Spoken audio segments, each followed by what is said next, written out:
What's going on, guys, and welcome back to another video. So it's been about 2 weeks since my last update on the iShares Global Clean Energy ETF, ticker symbol INRG or ICLN, depending on which ticker you're using. Now today we'll have a look at their current share price and how the company is performing as a whole. We'll also have a look at my own position to see if I'm in the green or the red. We'll then give a brief update on their top holdings. We'll also look at news and catalysts over the last 2 weeks since my last update, and finally we'll give my plans going forward for this ETF. And with all that being said, let's dive right on into today's video.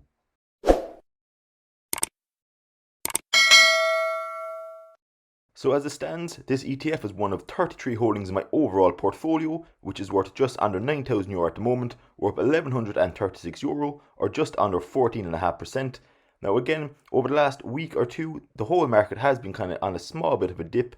So this kind of poses a good opportunity over the next few weeks to dollar cost average into some of my stocks that are in the red, and this ETF is certainly one of those. Out of my 33 holdings, it's probably the worst performing at the moment, ironically enough, but again, long term, clean energy is definitely the way forward. So again, we'll probably reap the rewards if we're patient enough and buy in at the right prices. So as it stands, this ETF is part of my energy sector pie, which has 3 holdings overall, up 3.1% as a whole. We have €677 invested. The two bottom ones here, ExxonMobil and Chevron, are doing fairly well at the moment. Chevron is up over 48% and ExxonMobil is up 74.5%. So I'm very happy with those older school style energy companies. However, the top one here is my ETF that we're discussing today. It's currently down 14.7%. Now you could look at that and say, hang on, it's doing very poorly at the moment. But we're actually going to analyze the charts here. And on the 1 year chart, in a few seconds, we'll see it's up over 70% since this time last year. And on the flip side of that as well, if you're a long-term investor within this ETF, if it's currently down 14.7%, that's a great opportunity to get in at a discount, especially if you're holding long-term. So as I said in a video at the end of last week, I had a bit of a cool-off period for about 7 to 10 days in my portfolio as I wanted to reevaluate it and see where I'm kind of over or underweighted within different sectors or even companies individually. So we've had that complete now, and I'm kind of happy with where we stand. And probably at the end of this week I'll make a video as well on what stocks I'm actually going to buy into next in terms of buying the dip. So this iShares Global Clean Energy will certainly be one of those. We can see at the moment my average cost is about £10 and 47 pence or so, the dotted line, and overall it's currently trading at £8 and 74 pence. Now we can see on the 1 year chart it's currently up over 70%, but let's look at the kind of 1 week or 1 month chart to see where it's actually going in the last few weeks.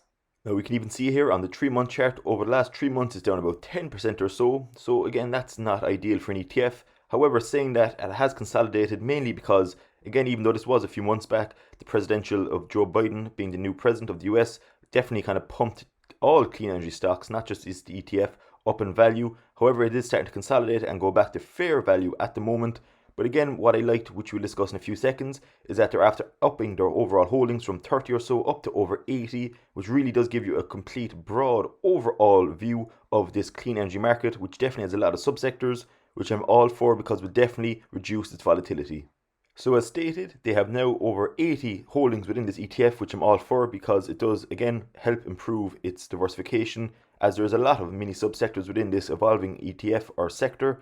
So again, the top 3 holdings here are Vista's Wind Systems, Orchard, and also Xcel Energy. Now, again, I said last week that I'm going to actually make an in-depth video on their top holdings. So probably by the end of this week, I'll make a video on the top 3 companies here to kind of give a better understanding of what they actually do. So I'm sure you're already aware, up until recently, there was 30 holdings in this ETF, and their top holding was Plug Power, which recently had very bad luck in terms of fund accounting errors, which had disastrous effects on their overall share price, which see them fall from top position to about 10th at the moment. So that definitely had a negative impact on the overall ETF because at the time there was only 30 holdings and Plug Power really did have a big hit there. So again, that's probably one of the main reasons as well why they're after diversifying this overall ETF to over 80 holdings. We can see that Seeking Alpha has a very good article on this ETF titled Invest in the Future Global Clean Energy. Now it has a good summary or synopsis at the top of the article here. We can see that solar, wind, hydro and hydrogen are the 4 main components of this overall ETF. Obviously, in I suppose, seeing as it's clean energy. We can also see here that in the summary, which we already discussed, it was that in April they had a revised ETF which went from 30 to 80 plus holdings, and also it kind of backs up our point here of the fact that it has a fairly bad downturn over the last few weeks and months, which definitely makes it appealing buy as a long-term investor. This article also makes some very good points of why you should invest in clean energy, Probably one of the main ones and most obvious is that it's actually cheaper than the non-renewable sources such as coal and oil, etc.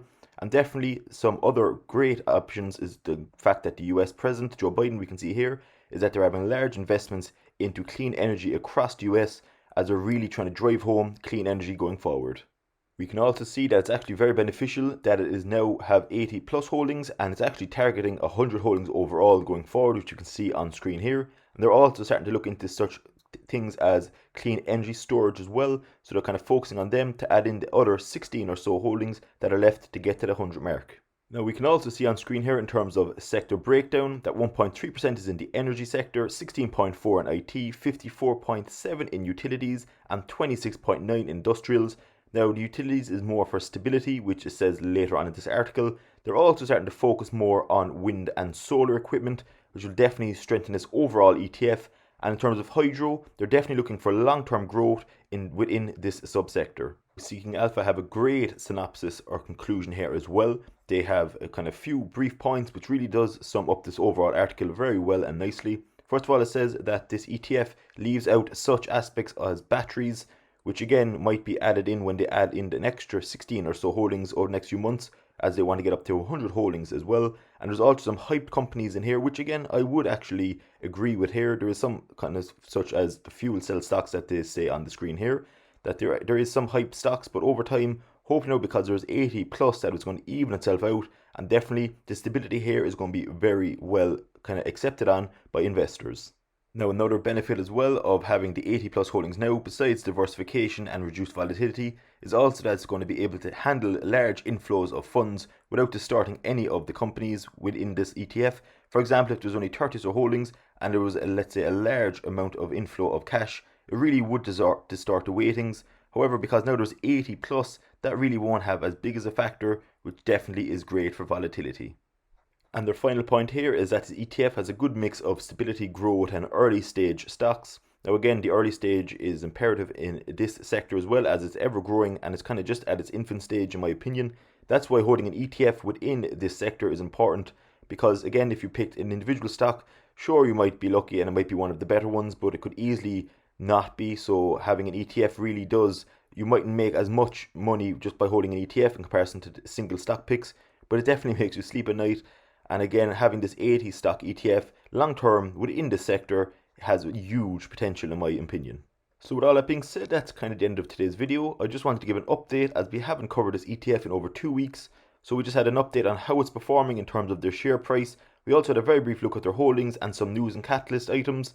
Now going forward for this ETF at the moment, we saw earlier that I'm down about 14%, which out of my 33 holdings is probably my worst performing. But again, long term, I do believe this has a lot of potential, and at current prices, I believe it's a steal. So going forward, I'll continue to cost average in, slow amounts and drip feed capital in every so often. Now I probably will start investing more at the end of this week, so I won't be doing anything crazy. I'll probably just buy another few shares here and there, just to take advantage of the current downtrend, and hopefully in the long term, it will reap its rewards.